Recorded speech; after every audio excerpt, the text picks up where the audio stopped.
Fueron más de 40.000 los ancianos que participaron en la Plaza de San Pedro a la ceremonia presidida por el Papa Francisco junto a Benedicto XVI. Fue la primera vez que un papa recibió en el Vaticano a una concurrencia de decenas de miles de personas de la tercera edad. El encuentro tuvo como lema la bendición de la larga vida. Sombrillas y listones amarillos son estos elementos que los jóvenes hongkongianos han convertido ya en el símbolo de su lucha por la democracia en el país. Algunos manifestantes quedan permanentemente en este sitio donde están manifestando. Solo 2 días después de la firma en Barcelona de un decreto que el gobierno catalán autoriza una consulta en noviembre sobre la independencia para Cataluña, el presidente del gobierno español convocó en Madrid a una reunión urgente para bloquear la votación. Siempre dijimos que esa consulta no se iba a celebrar porque atenta directamente contra la Constitución. En el colegio Champañán de Caurimari se celebró la última misa en cuerpo presente del sacerdote Reinaldo Herrera. La comunidad educativa se mostró consternada por el asesinato de su capellán. Quienes compartieron con él durante los 11 años que laboró en la institución lo recuerdan como una persona profundamente generosa y entregada a su labor pastoral.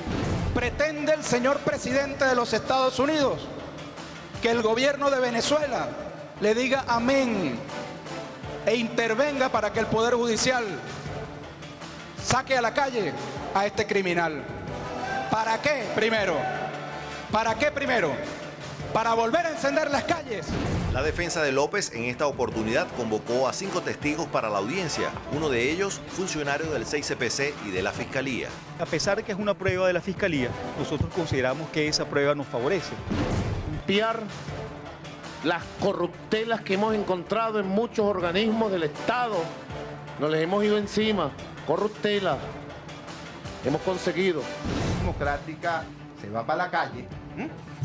No estamos refiriéndonos a una marcha de 2 kilómetros de los cortijos a Petare, ¿no? Este es simplemente el evento de presentación de una nueva manera de replantear la calle.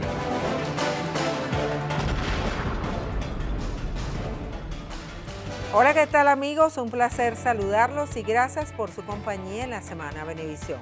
Para analizar las noticias más importantes de los últimos días, contamos con los colegas Rosani Salazar, integrante de la ONG Plataforma de Periodistas, y Juan José Ojeda. Bienvenidos, muchísimas gracias por estar aquí. Comenzamos. Dijo por ahí alguien que caminante no hay camino, se hace camino al andar. Quizá, maestro Escarrá, el camino no está hecho.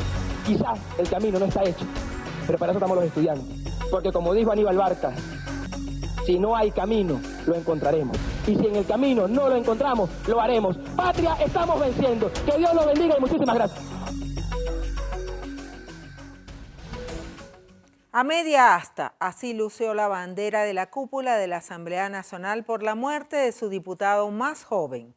Robert Serra fue asesinado el pasado miércoles en horas de la noche junto a María Herrera en su casa de La Pastora.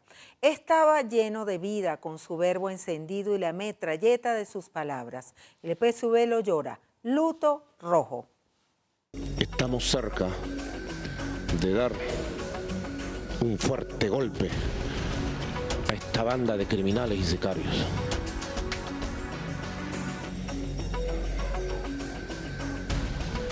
En las próximas horas iremos informando los detalles.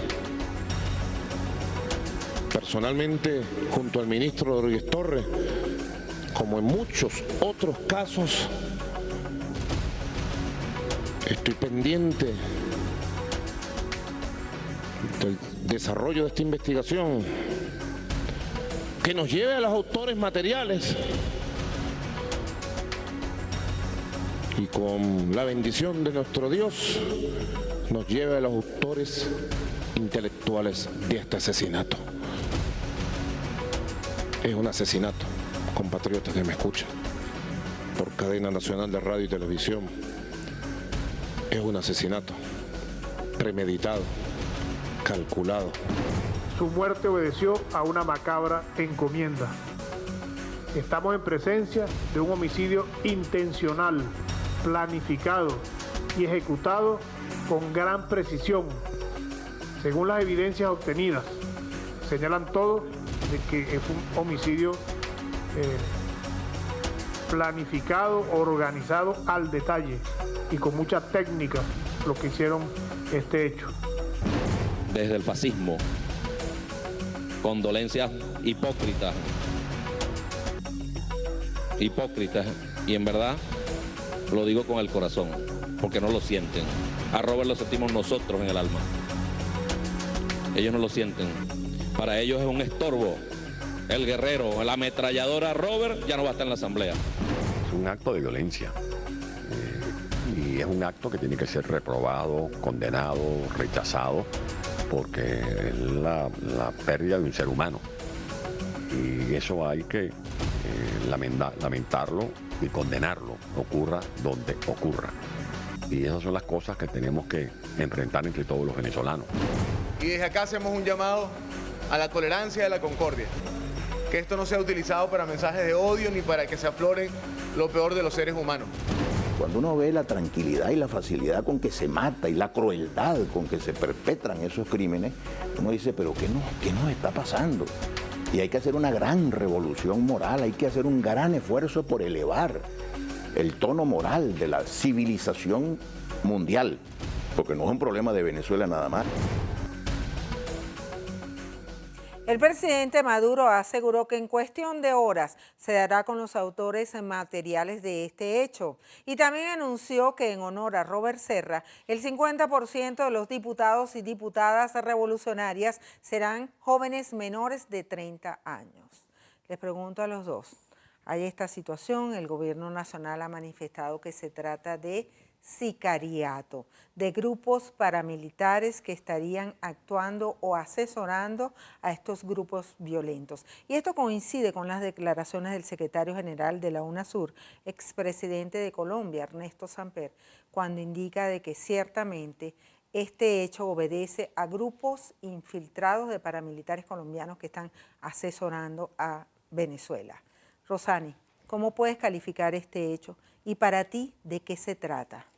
Mira, esto es un homicidio, como lo dice el presidente y como lo demuestran todos los hechos de investigación que hasta ahora ha mostrado el ministro del Poder Popular de Relaciones de Interior, Justicia y Paz, no solo planificado, sino con ensañamiento, con la cultura del odio de por medio. Es un hecho que tiene que ser rechazado desde todos los sectores que conforman la sociedad venezolana. Y también vemos allí rasgos de ese plan terrorista que desde el año 2010 se viene denunciando de parte del gobierno revolucionario, en principio del expresidente fallecido, comandante eterno para todos los revolucionarios, Hugo Rafael Chávez Frías, ahora con el presidente actual, Nicolás Maduro Moros. Es un plan que viene por fases, que ha promovido la violencia desde diversos sectores y en diversas aristas. Y por supuesto, recientemente se mostró el video de un ciudadano venezolano aprehendido por la justicia, Loren Gómez Salet, donde en ese video señalaba la intencionalidad de darse de baja, como lo dice textualmente, a 20 muñecos del alto mando. No pudiéramos nosotros aquí de manera irresponsable decir que es este ciudadano el que ha acabado con la vida de este gran revolucionario y diputado del corazón de la patria, como lo podemos señalar, Robert Serra, gran amigo, lo pude entrevistar en muchas oportunidades, pero sí podemos decir que hay que analizar los rasgos terroristas que se han venido manejando en los últimos tiempos en nuestro país.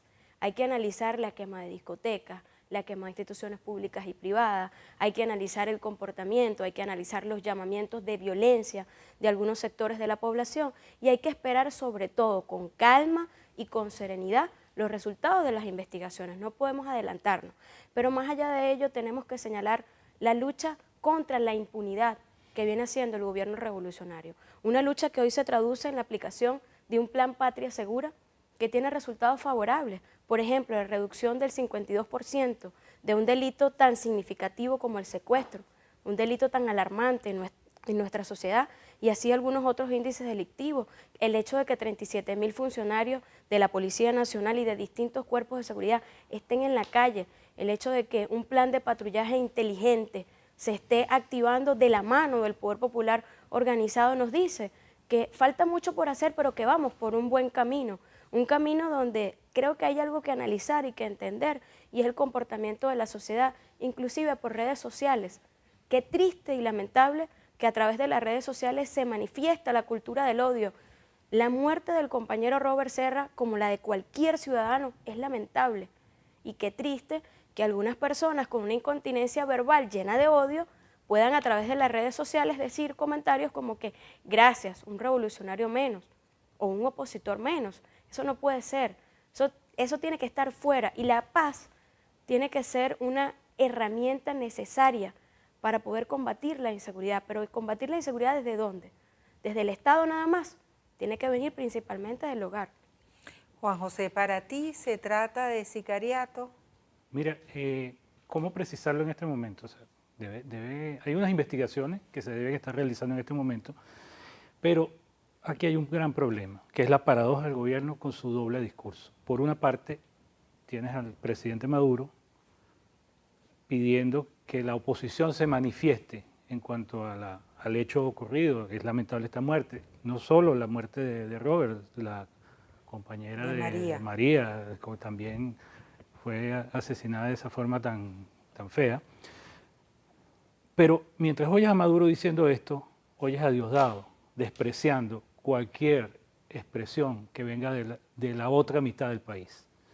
Por otro lado, tienes el discurso al momento de haber ocurrido esto con Rodríguez Torres, cuando él pide la calma a la gente del PSV. O sea, es una situación que puede conmocionar al país por lo atípico del hecho, pero es el discurso solo a los que nos siguen, solo a los que yo creo que me oyen, no es el discurso para todos. La exclusión, la separación se mantiene hasta en un momento como este, que debería ser apolítico. Pide no politizar el tema, ok, pero lo primero que hicieron anoche fue en ese velorio en la asamblea, en la Capilla Ardiente, politizar el tema, poner que hay paramilitares, que hay esto, sin ningún tipo de prueba. No tienen las pruebas porque no lo han dicho. Pregunto, si alguien las tuviera, ya hubiesen dicho, mira, es esto, es así, fue a través de este método. Pero resulta ser que no hay eso, y aquí ocurre lo que vemos con Leopoldo López y otros presos políticos que existen en el país. Son juzgados, son condenados antes de llevarse a juicio. Aquí se está haciendo casi lo mismo. Algunos dirigentes del oficialismo, más allá de su pésame por la pérdida de Robert, han señalado a factores de la oposición, factores de la derecha. Como responsables. Entonces ya hay una politización que primero piden que no se haga, pero que terminan haciéndola. Entonces, el gobierno ha venido denunciando, y el ministro de Interior y Justicia, Miguel Rodríguez Torres, planes desestabilizadores. Y recientemente hemos visto, semanas anteriores, los videos de este joven Loren Salet. ¿Hay alguna vinculación? De hecho, el presidente Maduro en cadena nacional anoche lo asomó. Sí, bueno, lo asomó, pero no lo puede asegurar. ¿Quién puede asegurar esto? O sea, ahí fíjate que hay una situación. Este viernes, con respecto a esto, la intervención de Ernesto Samper, que lo dijiste tú en un comienzo, asegurando que eran grupos paramilitares colombianos que estaban ya haciendo vida activa aquí en Venezuela, el propio ex embajador Milos Alcalay lo calificó de aventurero, porque él, teniendo la prestancia y habiendo sido presidente de un país como Colombia, sabe que un tipo de declaración de esa debe hacerse o con las pruebas en la mano o por lo menos ser un poco comedido. O sea, no puedes decir a la ligera de que hay una situación de guerrilla, de paramilitares o de como quiera llamarse, porque simplemente eso va a fomentar más odio en la población, más división. Lo que decía aquí la compañera, que si la gente en el Twitter dice una cosa, dice la otra. Estos discursos van hacia esas cosas, hacia una segregación, una división de los venezolanos. Vamos a esperar el desarrollo de los acontecimientos, de las investigaciones. La Fiscalía también está haciendo su trabajo, pero llegó el momento de nuestra primera pausa en Twitter, @lasemanabebé. Al regreso, bajan Santamarías.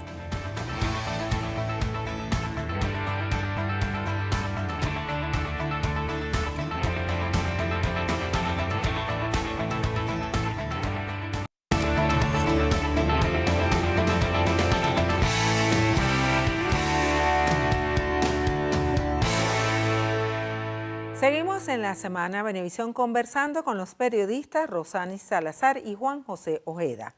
Cerradas, 12 empresas decidieron cesar sus operaciones en el país. El argumento, la falta de divisas, de materia prima y la incertidumbre. El presidente Maduro lo calificó como una nueva fase de la denominada guerra económica. Fórmula socialista. Sí, es sencilla, fórmula socialista, empresa abandonada, empresa tomada por la clase obrera, con el apoyo del gobierno revolucionario.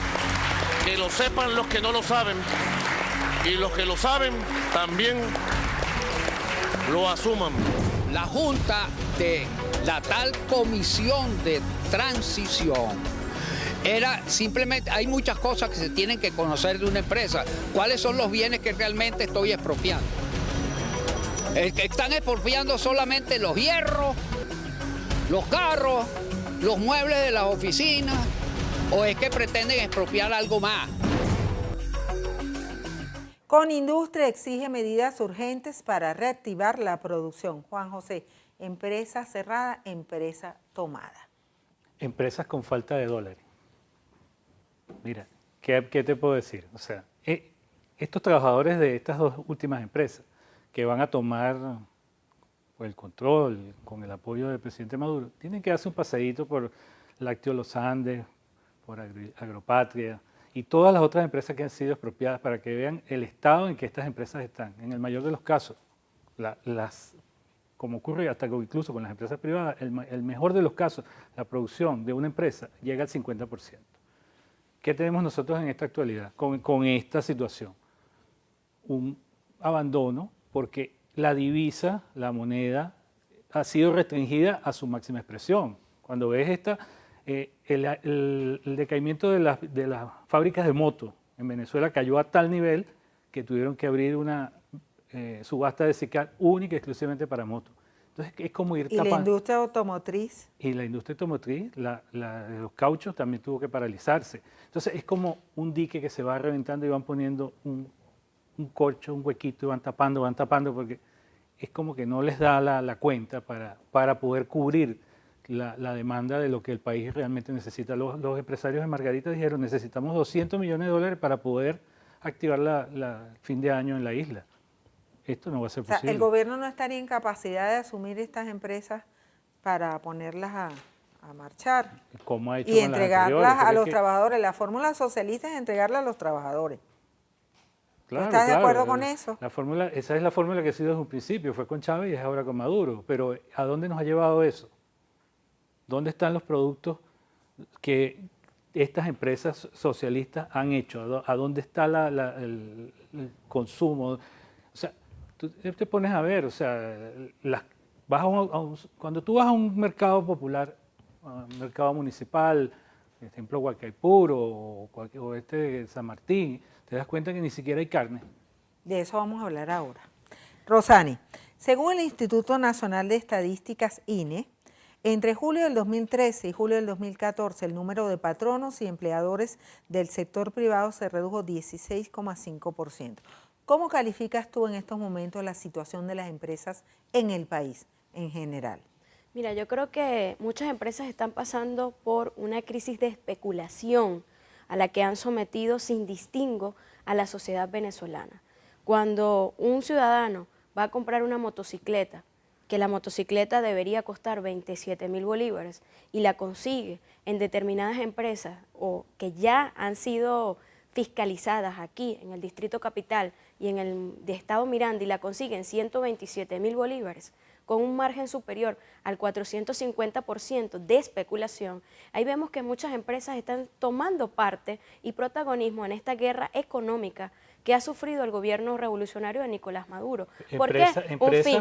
Permíteme terminar mi idea porque yo te he dejado terminar la tuya. Que crecieron bajo este gobierno. Un fin. ¿Cuál es el fin? Derrocar el gobierno constitucional del presidente Nicolás Maduro. ¿Cuál es el fin?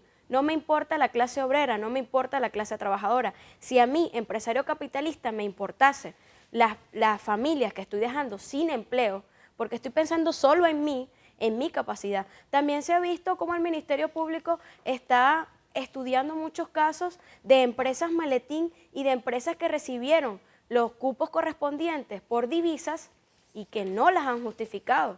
Eso también se está estudiando actualmente.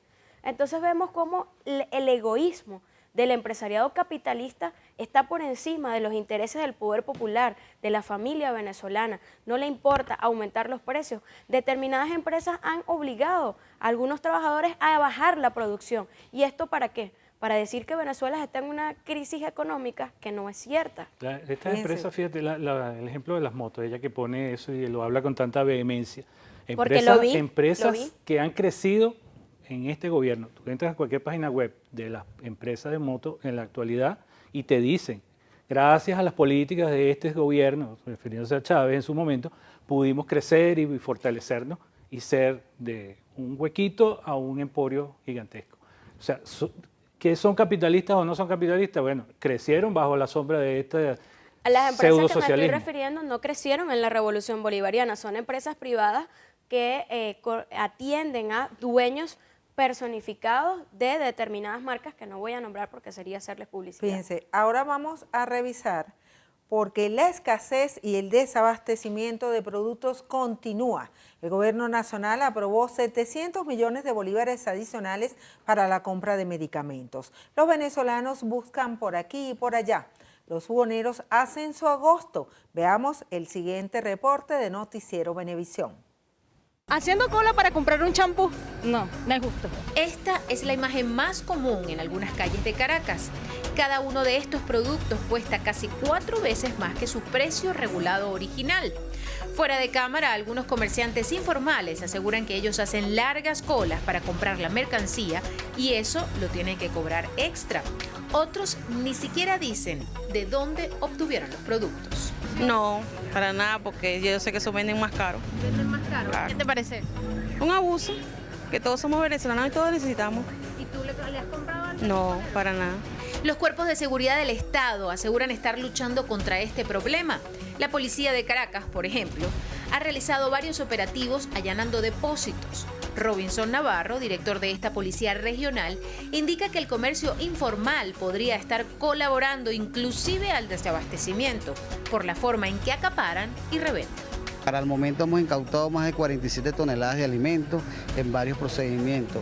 Como a los buhoneros, hemos allanado varios depósitos que pertenecen a los buhoneros y estamos atacando a los que son los comerciantes mayores, que son los que se dedican a la venta, le entregan la mercancía a los buhoneros acá para que ellos la revendan.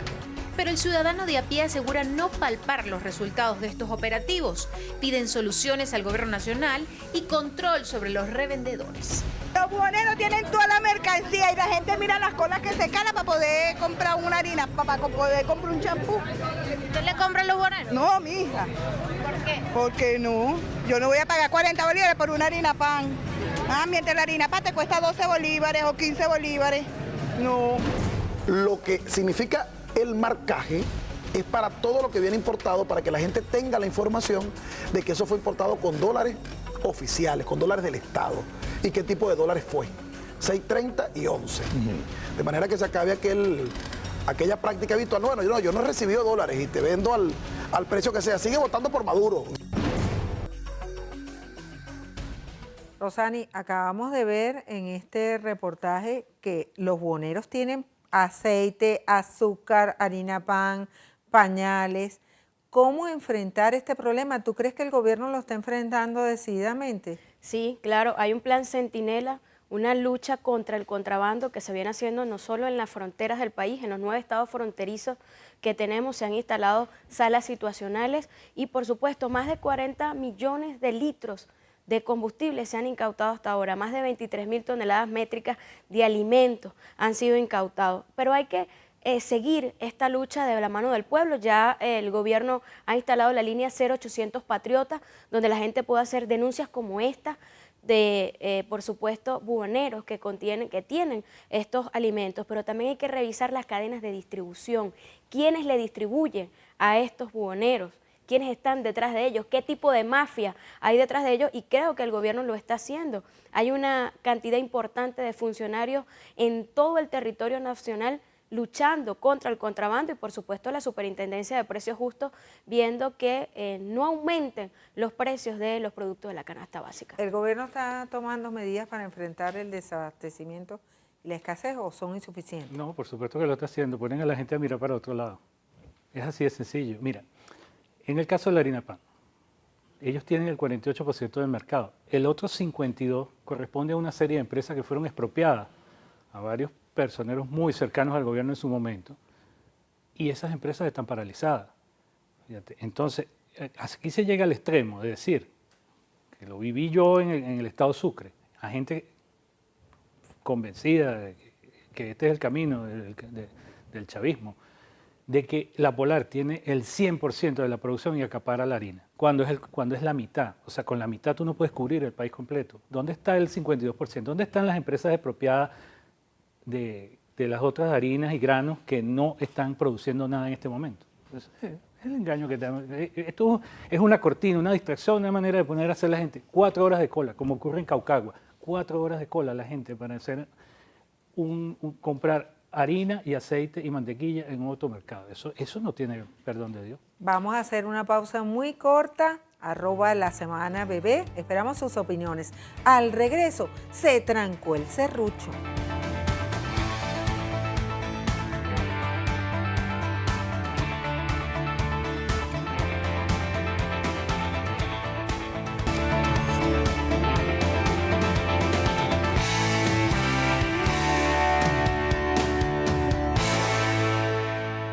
La elección del Comité de Postulaciones Electorales generó ronchas en la Asamblea Nacional, y es que chavismo y oposición no lograron un acuerdo para escoger a las personas que evaluarán las credenciales de los posibles sucesores de Tibisay Lucena, Sandra Oblitas y Vicente Díaz. Omisión legislativa: el TCJ nombraría a los nuevos rectores. La oposición no tiene propuesta, no tiene nombre. Silencio. No hay nombre, no hicieron ninguna propuesta la oposición. No tienen nombre. No hay un nombre propuesto allá, no tienen nombre para esta comisión. Fin de mundo llaman esto. Fin de mundo. No tienen ni un solo nombre. No es que no tienen ni un solo nombre, tienen muchos nombres y no se ponen de acuerdo. Aquí no nos ponemos de acuerdo en la asamblea. ¿Cómo que se llama eso? Omisión legislativa. Yo no tengo complejo de eso, de verdad. Ningún complejo, vamos al TCJ, el TCJ como puede lo más, puede lo menos, y no tenemos ningún tipo de inconveniente con esto. Los 10 nombres que dieron ellos, los 10 nombres son de personas militantes del partido del gobierno, en el comité electoral, y pretendían entonces ponernos en el chantaje a nosotros de que lo aprobáramos con la amenaza de que si no van para el Tribunal Supremo de Justicia. Nosotros no comemos ese tipo de chantaje. Lo que sí se nombró bajo protesta fue el Comité de Postulaciones para designar a los magistrados del Tribunal Supremo de Justicia. Votación simple. Ahora, con votación simple, ellos pueden elegir magistrados. Ahora, ¿qué clase de magistrados van a elegir? Esos que se ponen la toga y el birrete en el Tribunal Supremo y gritan consignas políticas. Y ayer se evidenció. Y se evidenció cuando vemos cuáles son los postulados al comité judicial. Eso sencillamente porque nosotros no cumplimos las peticiones de poner a los asistentes de ellos y algunas novias que ellos estaban proponiendo para que formaran parte del comité de postulación. Nosotros no caemos en chantaje de la oposición y por eso hoy, de esos 45 nombres, le propusimos los 6 principales y los 6 suplentes del Tribunal Supremo de Justicia. Expertos electorales como el Centro Carter señalan que solo la Asamblea Nacional puede garantizar el principio de representación proporcional de las minorías. Rosani, Diosdado dice que la oposición no tiene nombre, la oposición dice que el oficialismo solo quiere nombrar a personas afines al PSUV, y de verdad que el serrucho está trancado y está la amenaza de Diosdado Cabello, que dice acudiremos al Tribunal Supremo de Justicia. De hecho, no es la primera vez que esto ha pasado en el país. ¿Cómo puedes calificar lo que está ocurriendo en la Asamblea Nacional? ¿Habrá consenso? ¿Habrá luz verde? ¿O habrá que ir al TCJ finalmente? Mira, da risa ver un debate donde ningún diputado de la fracción opositora se levantó para decir cuáles son los nombres que proponen para este comité de postulaciones. Es como un ciudadano que no asista a un proceso electoral no participe y luego se queje del gobierno electo. Tal cual. Vemos allí diputados de la oposición venezolana revisando celulares en pleno parlamento, revisando hojas, pero ninguno levantó la mano para decir, estos son los nombres de los que nosotros como fracción de la supuesta unidad que tienen democrática, presentamos al país para que se debata. Pero sí critican los que presenta el proceso revolucionario, los que presenta el equipo de la bancada chavista que existe en la Asamblea Nacional. Ahora bien, por otro lado vemos, no es una amenaza del presidente de la Asamblea Nacional, es algo constitucional. Si no logran ponerse de acuerdo, el Tribunal Supremo de Justicia está en todo su derecho de hacerlo. Ahora, otra cosa que hay que analizar, la importancia del comité electoral. No es la bancada opositora la que siempre ha dicho que el poder electoral no funciona, le conviene solo cuando los diputados o voceros o alcaldes o gobernadores de ellos ganan un proceso electoral, es cuando sí reconocen la legitimidad del poder electoral. Bueno, es su oportunidad. ¿Por qué no colocan un nombre? Hay que analizar eso. ¿Por qué no colocan un nombre en la palestra? Es constitucional y es una amenaza. Son las dos cosas. Sí, es constitucional, pero también es una amenaza de Diosdado porque... no tiene la mayoría calificada. Y es la cuestión de demostrar, mientras más guapetón y mientras más ofensivo soy, mejor. O sea, tengo el control. O sea, esto no es una cuestión de fomentar el diálogo o el encuentro de ese país fracturado que está en medio de un caos, de escasez, de falta de todo, como lo vimos ya anteriormente, sino un punto de que, o sea, es como yo lo digo y es a mi manera y si no te gusta, ¿y por qué la no te oposición la no presenta, a su juicio, colega, por qué la oposición Bueno, no pero presentó ¿cómo en vas esa a- sección ningún nombre? ¿No se puso de acuerdo a la El diputado oposición? te lo dijo bien claro y lo expresó, o sea, era ser parte de una comparsa con gente que ya está marcada como perteneciente al oficialismo. Pero ¿por qué la oposición venezolana no presentó su lista de nombres? Esa duda queda allí. ¿Usted conoce a los diputados de la oposición? Sí, ¿Por bueno, qué no conozco algunos, presentaron? ¿Por conozco qué no algunos. presentaron ningún nombre? Bueno, tiene sus razones De para hecho, haberlo la hecho. oposición denunció que en el Comité de Postulaciones Judiciales, las personas que se nombraron son personas que están en nómina en algunos organismos del Exacto. gobierno. ¿Qué opinas tú de esa denuncia? Bueno, yo creo que tendrían que revisar principalmente si lo que dicen es cierto. Porque a mí, un diputado que no se para a poner una propuesta sobre la mesa, me parece que no tiene tampoco cara para venir a decir, aquel no me parece. Bueno, presenta tu propuesta. Si ese no te parece, ¿por qué no presentas tu propuesta? ¿Por qué exigen en la Asamblea Nacional que este debate se siga retrasando? Pero no están interesados en que el poder nacional, no dicen ellos que el poder electoral y que los poderes públicos están bajo una autoridad del gobierno nacional. Bueno, es su oportunidad. No es que lo digan, Es su oportunidad. Si yo estoy en contra y estoy... Aquí hay una máxima. Aquí hay una máxima que Pero si que yo lo no dijo estoy el de anti- acuerdo con algo, tengo que dar mi propuesta. ¿Y por qué no la doy? Aquí hay una máxima que Eso lo no dijo tiene la lógica ni anterior coherencia. presidenta del TCJ, que esto era un solo gobierno. Aquí no hay separación de poderes, no hay nada. Entonces, ahora sí vale la separación de poderes. En este momento todo es separado. O sea, sabemos que no es así. Pero lo que no entiendo, y te lo sigo preguntando y sigue sin respondérmelo, es ¿por qué la oposición venezolana no pone una alternativa? No ofrece una propuesta, Los no la ha diputados hecho. lo dijeron en Tienen el que video seguir que esperando. acabamos ¿Qué de vamos ver. a seguir esperando por ello? Los diputados lo dijeron en el video que acabamos de ver. o Los sea, tiempos constitucionales están predestinados y están marcados ya. Si no llevan una propuesta y no hay consenso, Bueno, tenemos que hacer el siguiente paso y no es Eso una quedó amenaza. demostrado cuando la No es una asamblea era amenaza. toda roja, que solo No es una trabajaron los amenaza. 3 últimos meses No es antes una de ir a las amenaza. elecciones. O sea, no hicieron nada durante 4 años y al final se... Yo sigo insistiendo, si no me gusta algo, no puedo solo criticar, tengo que dar un aporte favorable. Y si no doy un aporte favorable, oye, tengo que revisarme a lo interno, dentro de mi democracia, a ver qué está pasando, que en mi gran masa democrática no consigo por lo menos 10 nombres para ponerlos en la palestra. Bueno, esperemos que esta semana, en la sesión del próximo martes, haya consenso sobre este comité de postulaciones electorales. Hacemos una pausa muy corta y en breve volvemos, no se aparte de nuestra sintonía en Twitter, @lasemanabebé. Al regreso, a las cortas.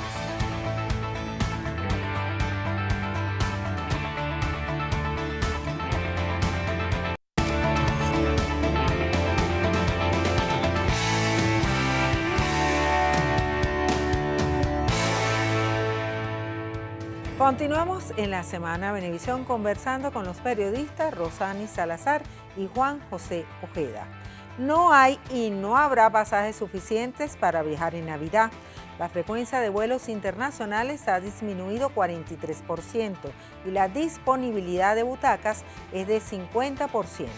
El presidente Maduro ordenó cancelar la deuda a las aerolíneas, pero todavía les deben más de 3 millardos de dólares a media máquina. Yo le he dado la orden al vicepresidente de Economía, bueno, que finiquite esta situación ya, empresa por empresa, ya, resuelva una por una, le diga, usted va a trabajar en Venezuela, estas son las reglas de juego. Una por una. Así se quede solo una en Venezuela. Nosotros tenemos que ir a soluciones de raíz radicales de esta guerra económica. Que la mejor demostración de respeto y reconocimiento a Venezuela radica en el esfuerzo que todas las aerolíneas han hecho para mantener sus operaciones hacia y desde nuestro territorio, a pesar de que las circunstancias económicas, en razón de lo cual consideramos remotísima la posibilidad de ese abandono del mercado por parte de las aerolíneas internacionales. 125 millones de dólares liquidó Cincoex a varias aerolíneas internacionales, pero todavía no se ha concretado el pago a empresas nacionales.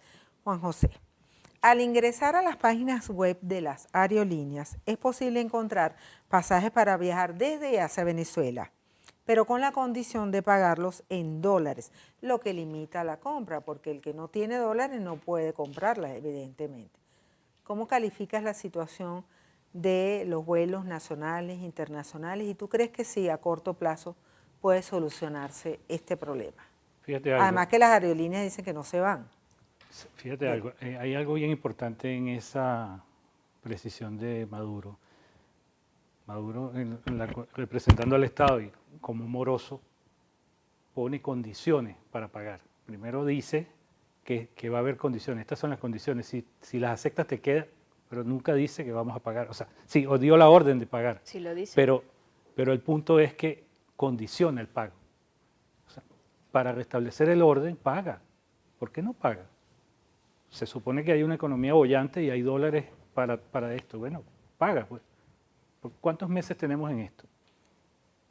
Creo que de febrero, marzo, que empezó esta situación que cada vez se fue, de año. Bueno, se fue agravando con el paso de los meses y estamos en octubre y ahora sí vamos a salir de este problema. Pero tenemos casi todo el año en una situación caótica. Eso que acabas de decir, sí hay pasajes, pero yo tengo que ir personalmente al aeropuerto, llevar dólares en efectivo y ofrecérselo a la línea aérea X para que la línea me venda el pasaje. Eso es contra todo tipo de ley. ¿Y dónde está el gobierno para actuar frente a eso? Rosani. Bueno, es evidente, acabas de decir que el presidente no va a pagar y creo que es una acusación malsana porque el presidente lo dice. Además, lo ha dicho en muchas oportunidades, permíteme. Dije que pone condiciones, pone una condición. El presidente de la República, no solo el presidente, el gabinete económico se ha venido reuniendo de forma reiterada con los representantes de aerolíneas en Venezuela. Por algo sale el presidente y representante de todas las aerolíneas diciendo que se queda en el país. Si no le conviniera, no se quedara. Por algo sale diciendo porque confía en que el gobierno bolivariano va a pagar esa deuda.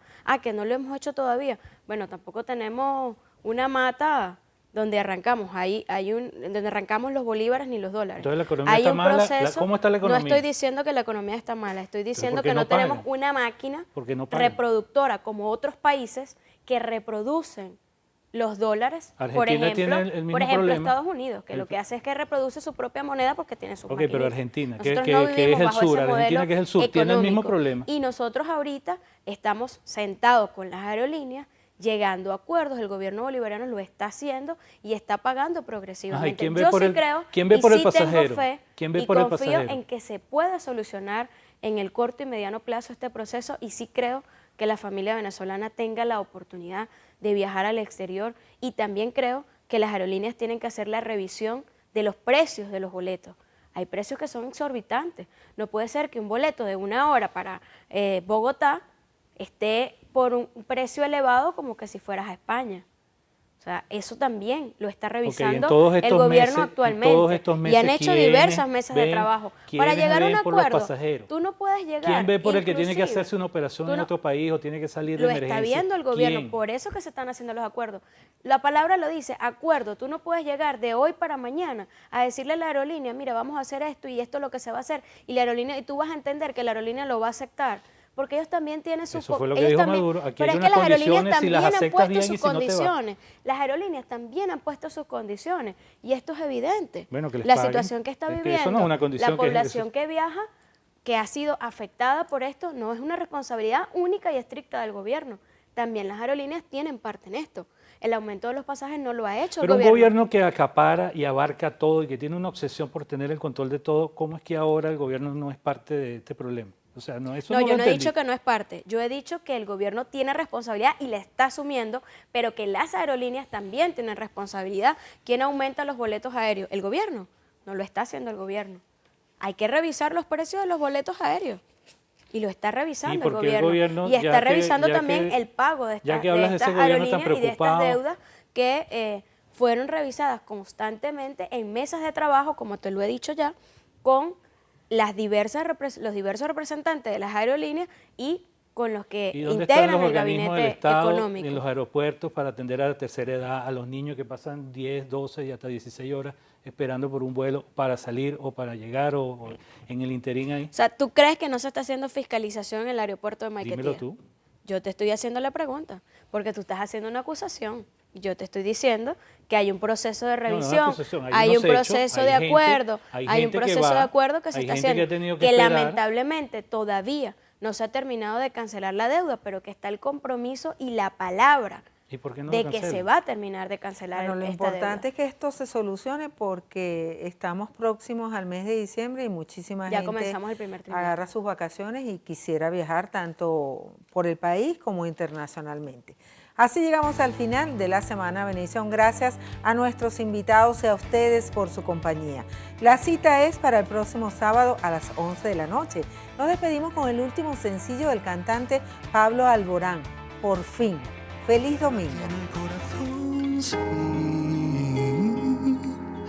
Jamás pensé que sucediera así. Bendita toda conexión entre tu alma y mi voz.